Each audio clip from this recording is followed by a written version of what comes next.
दोस्तों Majid ग्राया YouTube channel में खुश आमदीद। दोस्तों इस वीडियो के अंदर हम सीखेंगे कि हम अपने मोबाइल फ़ोन के माइक्रो यूएसबी पोर्ट, जिसको हम चार्जिंग जैक भी कहते हैं, इसकी सफाई किस तरह से कर सकते हैं। तो दोस्तों बाज़ का गर्दो गुबार, मिट्टी, कचरा जो है इस माइक्रो यूएसबी पोर्ट के अंदर फंस जाता है, जिसकी वजह से जब हम चार्जर लगाते हैं तो चार्जर जो है सही तरीके से अंदर भी नहीं जाता, जिसकी वजह से चार्जिंग भी ठीक से नहीं होती। तो ये हमारे मोबाइल पास एक मोबाइल फ़ोन है, इसकी हम चार्जिंग पोर्ट की सफाई करते हैं और आपको भी बताते हैं कि चार्जिंग पोर्ट की सफाई किस तरह से की जाती है। चार्जिंग पोर्ट की सफाई करनी इतनी आसान नहीं है जितनी कि समझा जाता है। अक्सर मैंने देखा है कि दोस्त जब घर के ऊपर सफाई करने की कोशिश करते हैं, उससे ये micro USB port permanent damage हो जाती है और उसके बाद जो मर्जी वो चार्जर लगाए, मोबाइल फोन चार्जिंग नहीं करता। पहली बात दोस्तों ये है कि जब तक मुमकिन हो आप इसकी सफाई से बचिए, लेकिन जब इतना इसके अंदर गंद जमा हो चुका है, अब चार्जर नहीं लगता, तो उसके बाद इसकी सफाई करनी जो है मस्ट होती है, बहुत ही जरूरी होती है। तो उस सफाई करने का प्रॉपर तरीका सीख लीजिए, स्टेप बाय स्टेप। जैसे मैं करता हूँ बिल्कुल वैसे ही कीजिएगा, क्योंकि अगर आपने आगे पीछे कर दिया आपका नुकसान होगा। तो फिर आपने कमेंट्स में आकर मुझे बुरा भला कहना है। मैं आपको जो बताऊंगा वैसे ही अमल करेंगे तो इंशाल्लाह आपका नुकसान बिल्कुल भी नहीं होगा, ये मेरी गारंटी है। तो सबसे पहले इस चार्जिंग पोर्ट के अंदर देखिए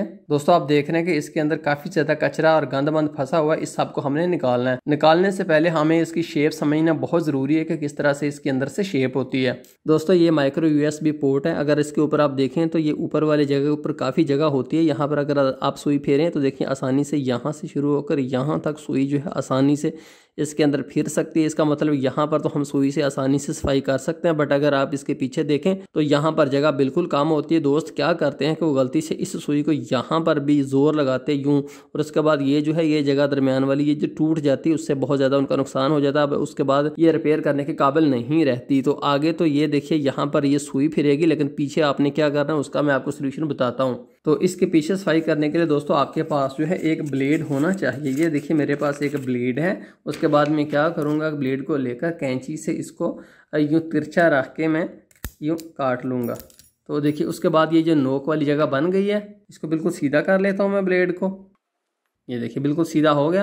अब जब मैं इसकी पिछली तरफ सफाई करूंगा तो ये जो ब्लेड है मेरे पास कटा हुआ, इससे मैं इसकी पिछली तरफ भी आसानी से सफाई कर सकता हूं, जिससे इसकी बेस को किसी तरह का कोई भी नुकसान नहीं होगा। तो ये कंसेप्ट आपको अपने जहन में रखना होगा कि आपने पिछली तरफ जो है पतला सा ब्लेड की जो है चूंच वाला वही आपने फेरना है, उससे ज्यादा आपने कुछ नहीं फेरना। इसको अपनी जगह से नहीं किसी चीज को भी हिलने देना, और आगे आप सुई से सफाई कर सकते हो। तो चलिए अब अमली तौर पर सफाई करते हैं।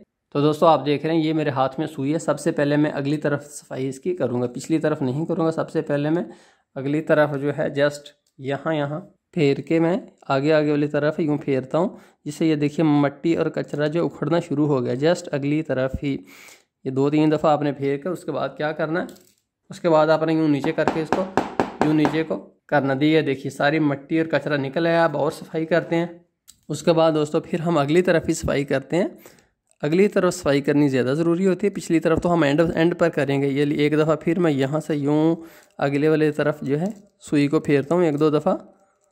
जब कचरा सारा उखड़ जाएगा फिर मैं इसको नीचे फेंकूँगा यूँ नीचे। तो देखिए और कचरा निकला। अभी और देखते हैं और कुछ है इसमें या नहीं है।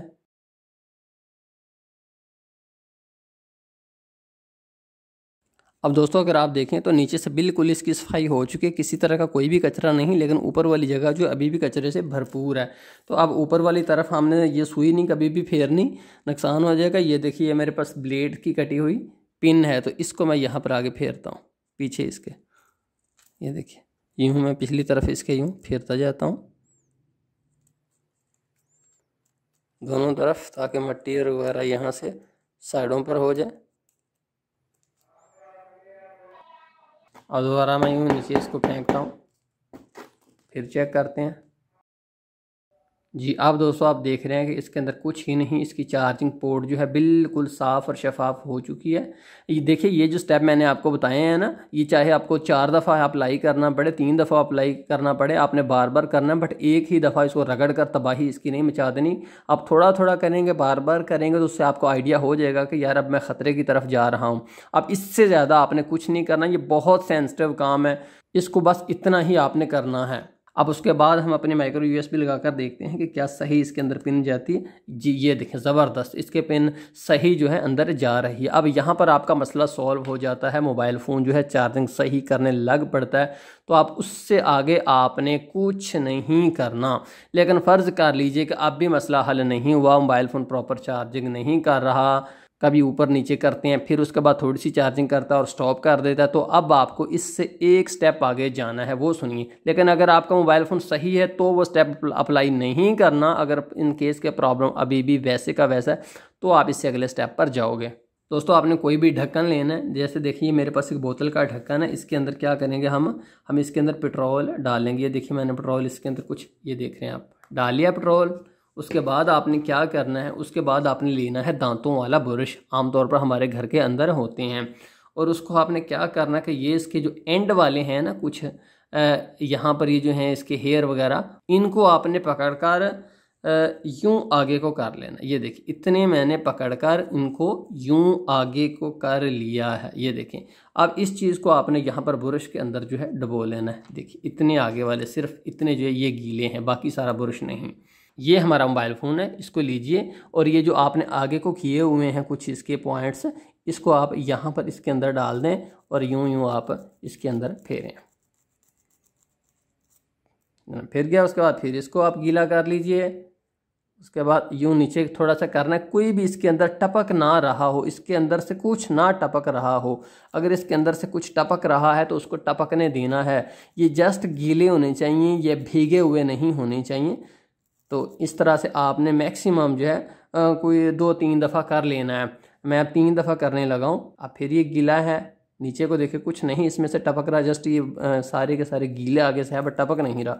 फिर इसके अंदर हमने डाल लेना है और यूँ आपने फेर लेना है, और उससे जो इसके अंदर कुछ और मज़ीद कचरा वगैरह होगा तो वो भी साफ़ हो जाएगा। अब देखते हैं ये किस तरह की है हमारी। तो दोस्तों जैसा कि अब आप देख रहे हैं बेस के अंदर कोई कचरा कबाड़ कुछ भी नहीं है, बिल्कुल साफ़ और शफाफ हो चुकी है। तो अब हम इसको चार्जिंग पर लगाएंगे तो यकीनन ये चार्ज करेगा। तो दोस्तों ये था किसी भी मोबाइल फ़ोन की चार्जिंग पोर्ट सफाई करने के हवाले से हमारी आपको मालूमाती वीडियो।